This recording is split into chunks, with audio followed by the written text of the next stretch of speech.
Welcome, the War Chief of Light is back with another epic video. Hi, my name's Peepiggy, but you lovely people are more than welcome to call me Peeps. Alright, let's be very honest right now. If you've seen any of my streams, you knew this video was coming. No surprises there, but we are addressing it finally. If you haven't, well, I just finished Stormblood 4.0, and while it is fantastic, do not take away from it the fact that it is awesome.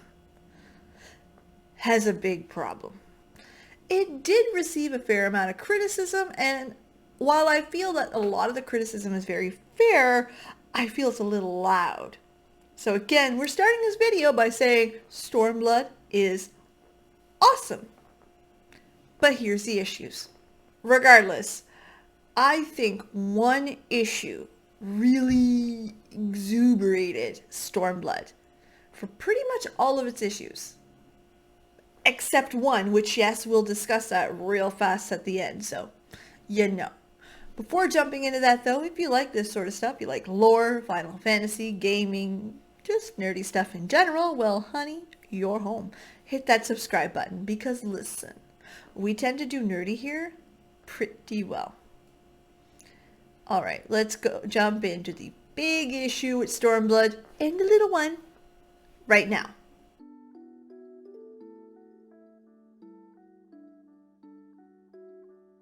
Stormblood is a war fought on two fronts against one big bad Garlean empire.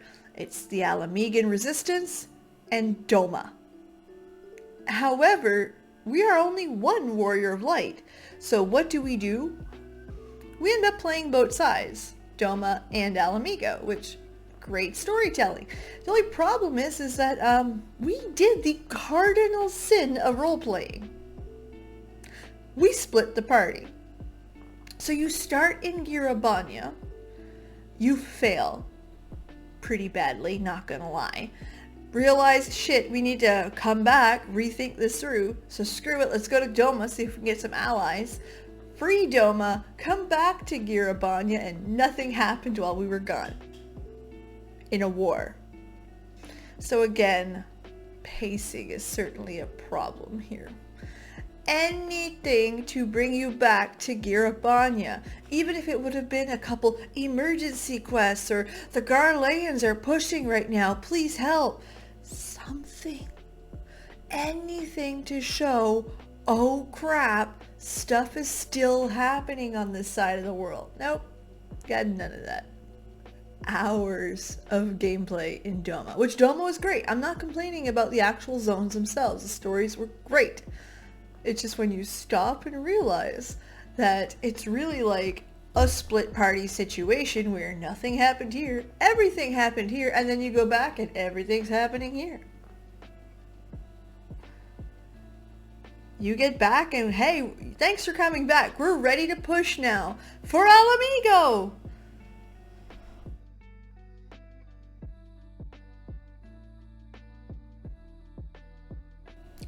I want to start here and say Lyse's character's not bad. She is not a bad character. I know that's a very hot topic and a lot of people do think that she's very poorly written. She isn't, she's just paced wrong. So first off, we're dealing with a young girl. Guns blazing, guns blazing. I'm kidding. Who is just there to fight. She's been through some trauma, lost her father, lost her sister, and like most young people, a little foolhardy, a little impulsive, doesn't quite understands ramifications of war. And again, that's all stuff that is very normal for a character of that age. Normal of a character who's only been through so much and seen what she did versus the whole picture. So that part, well written. There's nothing wrong with that. When you finish 4.0, and yes, this is a spoiler, but let's be real, you knew it was coming from day one, she's leading the Alamegan resistance. She's leading the Alamegans. She's now in that position that her father once stood in, that what's-his-face did. But again, the problem is pacing here. We knew she was going to get there. She's the one narrating the story, seeing everything in a past tense. So you do see that this is where she's going, but how she got there. Let's look at it. Remember, story arcs are typically a arc. Goes up. Your growth is usually as a staircase. I know in human beings you can go wee, and eventually get there, but in games and stories, they tend to go this way. You should see growth as it's going out. Lyse didn't. In Girabanya, we get into some deep shit with Zenos because her foolhardy nature. We go to Doma. She spends time with Hien. And Hien, who is a brilliant leader, brought up birth to lead, gives her pointers, talks to her, understands her. The time that is spent there is really good story building. And then she goes off to face the Garlean Empire, Alamigo again, and does more foolhardy stuff.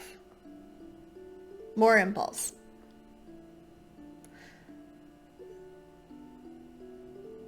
She went like this, this. And then the next step is lead the army. In almost the same set of cutscenes. Like, she learned nothing. She went up a stair, down two. And I get that people don't like how she's written because of that. If they would have added a moment of questioning, a moment of, like, think of when she fought for Dola. She decided that, balls deep, let's go. Even after she's just been through everything, got her ass handed to her by Zenos, got her head, watched her head get beaten in other places. If they would have had a moment of, now's not the time, she could have still jumped on her impulse because, again, she's learning, she's in training, she's getting better and better with her decisions. But something that, and maybe somebody else would have thrown the first punch, and then she jumped in. Something to show she was actually on the staircase. One more step up. The only time you actually see her start to take that staircase rather seriously is in 4.1, which so far I am halfway through 4.1, so I cannot speak for the rest of Stormblood. But so far, that's better written for Lyse than all of Stormblood. She actually starts questioning herself. She starts wondering, like, how the government's going to work. I don't know what to tell these people. That's all very real and very fucking scary. Same thing as she's not able to control her people in a certain outbreak, and General Raubon, Raubon, comes forward, gives a Caesar speech. Yes, Google that. And everyone listens to him. You can see her question, why can't I get my people to do that? Why this experience? He knows how to speak. He knows what they're looking for. He essentially said the same thing you did. He did. But again, she's now learning. And that is, I think, what should have been shown in 4.0. So I'm glad that they corrected that pretty quickly. So yes, I still stand that her character doesn't stink. If it was just paced a little bit more properly in an actual staircase, it would have been fine.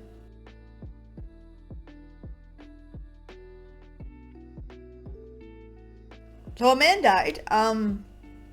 What was his name again? Carl? Kenny? Kenny always dies. No! Conrad, that's the one. The forgettable guy from Girabanya who was set up to die. Seriously, this guy was a red shirt from day one. And if you don't recognize the red shirt reference, I'm kidding. What makes this worse is that he dies in an actually important push for Girabanya in a beautiful cutscene showing the consequences of war, when all of a sudden, Daddy's home. Meanwhile, my heart can only handle so much. Slow it down. Kind of takes away from the death moment though when they jump into another story like this. Next round, double the charge. What?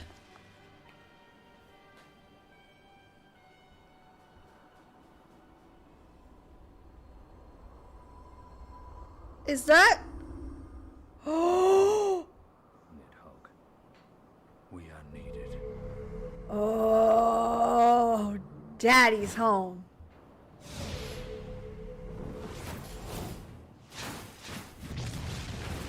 Oh!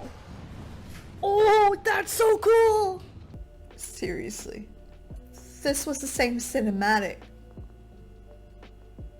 How do you mourn a character and then put Estinia next to him? There was no hope here. Listen, anything would have been better than making that one cutscene. If you would have cut it, given a quest or two in between, I don't know, trying to escape, but failing to escape, something to give you a moment to, oh, this is real. Anything. Nope. Estinia's badassery. So guess what you remember from that cutscene? Estinia. Of course. We know him. We love him. We missed him. He's now here. He's doing badassery. Who died again?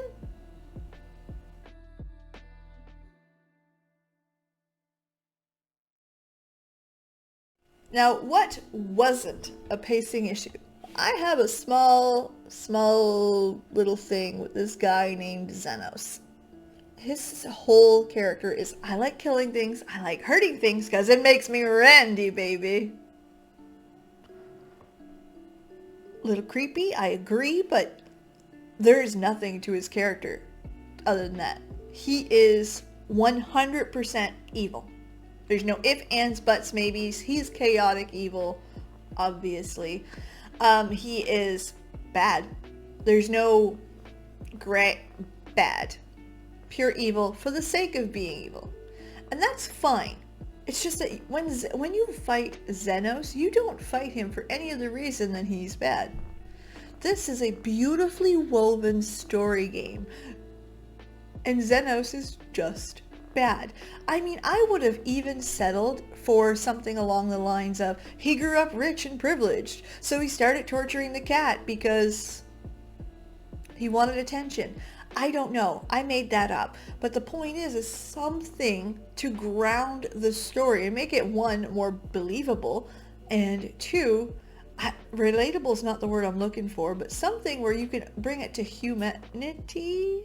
Something to make it a little bigger than just, I'm bad, baby.